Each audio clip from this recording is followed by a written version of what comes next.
एक बादशाह अपने महल में खामोश होकर बैठा था।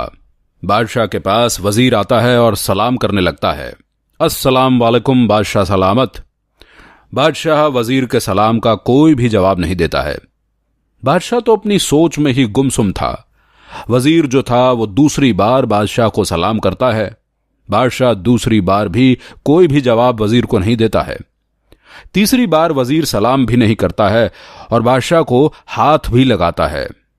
तीसरी बार वजीर बादशाह को हाथ भी लगाता है और सलाम भी करता है। बादशाह वालेकुम अस्सलाम का जवाब देता है। वजीर से कहता है, वजीर बोलो क्या खबर लाए हो। वजीर बादशाह से कहने लगा, बादशाह सलामत, आप किन सोचों में गुम हैं। बादशाह वजीर को कहने लगा, मैं अपने शहरियों के बारे में सोच रहा हूं। अगर मैं मर जाऊं तो इनका क्या हाल होगा। मेरे जो शहर वाले हैं पता नहीं मेरे बारे में क्या सोचते हैं। वजीर बादशाह को कहने लगा, आज ऐसा करते हैं, भेष बदलकर अपने शहर में चलते हैं और लोगों से अपने बारे में कुछ बातें पूछते हैं कि वो हमारे पीछे क्या बातें करते हैं। वजीर और बादशाह दोनों भेष बदलकर महल से निकल पड़े। जैसे ही शहर पहुंचे तो पहले इन्हें एक फकीर मिलता है जो कि अंधा होता है। फकीर जैसे ही कुछ आवाज सुनता है तो भीख मांगने लग जाता है। बादशाह अंधे फकीर के पास जाकर रुक जाता है और उसे एक सिक्का देता है। फकीर अंधा होता है, बादशाह का हाथ पकड़ लेता है। फकीर बादशाह से कहता है, जाने से पहले मुझे एक मुंह पर जोरदार थप्पड़ मारो। बादशाह कहता है, ये तुम कैसी बातें कर रहे हो। मैंने आपको खैरात दे दी है, मैं आपको थप्पड़ क्यों मारूं। बादशाह अपना हाथ छुड़ाकर जाने की कोशिश करता है, लेकिन जो फकीर था वो बादशाह का हाथ नहीं छोड़ता है। फकीर बादशाह से कहता है, मुझे मुंह पर थप्पड़ मारो वरना यह सिक्का अपना उठा लो। मैं आपसे कोई भी भीख नहीं लेता हूं। फिर बादशाह एक हल्का सा थप्पड़ उस फकीर के मुंह पर मार देता है। फिर ये लोग यहां से चल देते हैं। रास्ते में बादशाह वजीर को कहने लगता है, ये अंधा फकीर मुझसे थप्पड़ क्यों खाना चाहता था। इसके पीछे कोई ना कोई वजह तो जरूर होगी। इसलिए तुम जाकर इससे कहो कि तुमने बादशाह से जो सिक्का लिया है वो शाम के समय बादशाह के महल में जरूर मिलने के लिए आए। वजीर फकीर के पास वापस आ गया और उसे सारी बात बता दी और बादशाह के महल में आने के लिए हुक्म भी दे दिया। फकीर कहने लगा, जैसे ही शाम होगी तो मैं बादशाह के पास जरूर चक्कर लगाऊंगा। बादशाह और वजीर दोनों शहर का चक्कर लगाते हैं और लोगों से अपनी बातें पूछते हैं। लोग तो बादशाह का कोई भी गिला नहीं करना चाहते थे। सारे लोगों ने बादशाह की तारीफ की। बादशाह और वजीर दोनों महल में वापस आ गए। अब शाम का टाइम हो चुका था। अंधा फकीर बादशाह से मिलने के लिए आ गया। बादशाह ने फकीर से कहा, हां तो बोलो, तुम्हारे पीछे की क्या कहानी है। पहले तो तुम मुझे यह बताओ कि तुम जिससे भी भीख लेते हो उसे थप्पड़ अपने मुंह पर क्यों मारने के लिए कहते हो। फकीर कहने लगा, बादशाह सलामत, आज से कई साल पहले की बात है जब मेरे अब्बा जान जिंदा थे। उनके पास काफी दौलत थी। अब भूतों की दुनिया से चला गया है, लेकिन मेरे लिए दौलत बहुत छोड़ गया है। वो दौलत तो मैंने सारी अपनी अय्याशी में लुटा दी। अब मेरे पास कुछ भी नहीं बचा है। जब मेरी शादी हुई तो मेरी बीवी ने मुझसे कहा, आप ऐसा करो, आपके पास जितने भी पैसे बचे हैं उनके ऊंट खरीद लो।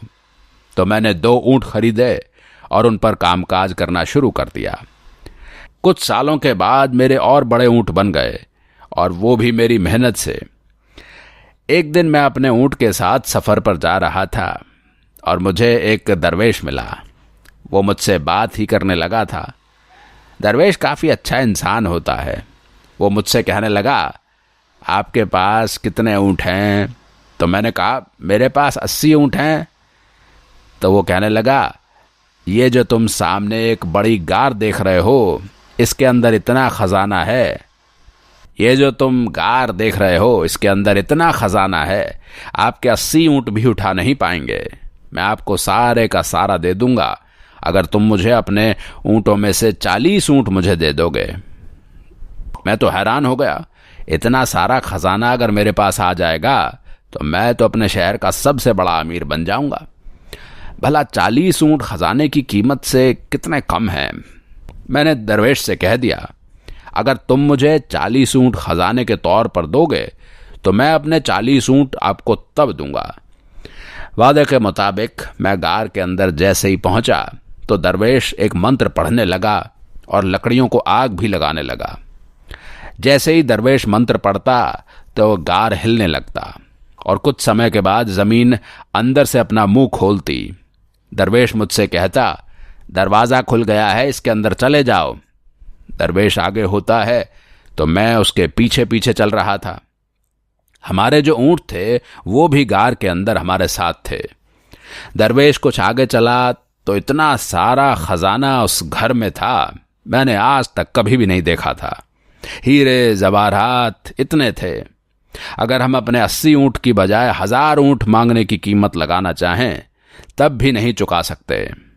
दरवेश के जो 40 ऊंट थे उसने सारे ऊंटों पर हीरे जवाहरात चढ़ा कर रखे थे। मैंने अपने 40 ऊंट पर खजाना भरा। अब हम लोग 80 ऊंट खजाने के लेकर गार से बाहर आ गए। मैं अपने रास्ते चला, जो दरवेश था वो अपने रास्ते चला। मैं तो अपने शहर की तरफ वापस चलने लगा। मेरे दिल में तभी अचानक ख्याल आया, मैंने तो दरवेश को 40 ऊंट कुछ ज्यादा ही दे दिए हैं। मैं ऐसा करता हूं, 20 ऊंट उससे वापस ले लेता हूं। जैसे ही दरवेश के पास मैं गया, मैंने इससे कहा, मैंने आपको 40 ऊंट ज्यादा दे दिए हैं, मुझे मेरे ऊंट वापस करो। आपके पास 20 ऊंट हैं, ये तुम्हें काफी पड़ेंगे। दरवेश काफी अच्छा इंसान था, उसने मुझे 20 ऊंट वापस कर दिए।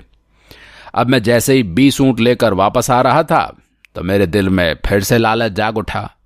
ऐसा करता हूं कि इससे ये भी ऊंट छीन लेता हूं। मैंने अपना खंजर निकाला और दरवेश से बाकी ऊंट भी छीन लिए, और जो दरवेश ने गार में से एक डिब्बी उठाई थी वो भी मैंने उससे छीन ली। अब फिर मैंने उससे बोला, उसने अंदर एक काले रंग का सूरमा होता है। मैं दरवेश से पूछने लगा, इसमें सुरमे का क्या मकसद है? ये तुमने गार में से सुरमे की डिब्बी उठाई थी? तो दरवेश कहने लगा, आप जैसे ही एक आंख में अपनी ये सुरमा लगाओगे तो आपको जमीन पर सारा सोना नजर आएगा, जितना भी जमीन पर सोना होगा। मैंने अपनी एक आंख पर सुरमा लगा लिया।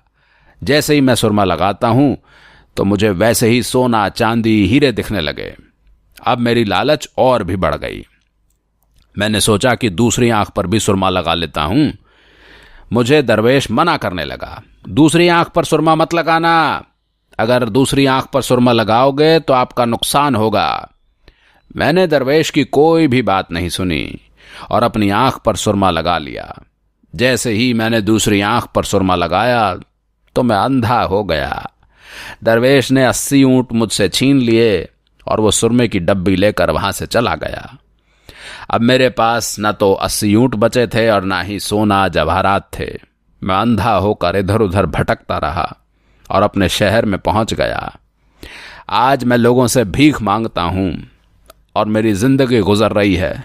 मैं लोगों से एक थप्पड़ इसलिए खाता हूं कि लोग मुझे एक थप्पड़ रोज मारें और मुझे अपनी गलती का एहसास हो कि जो मैंने किया था लालच में, ऐसा लोग दोबारा ना करें।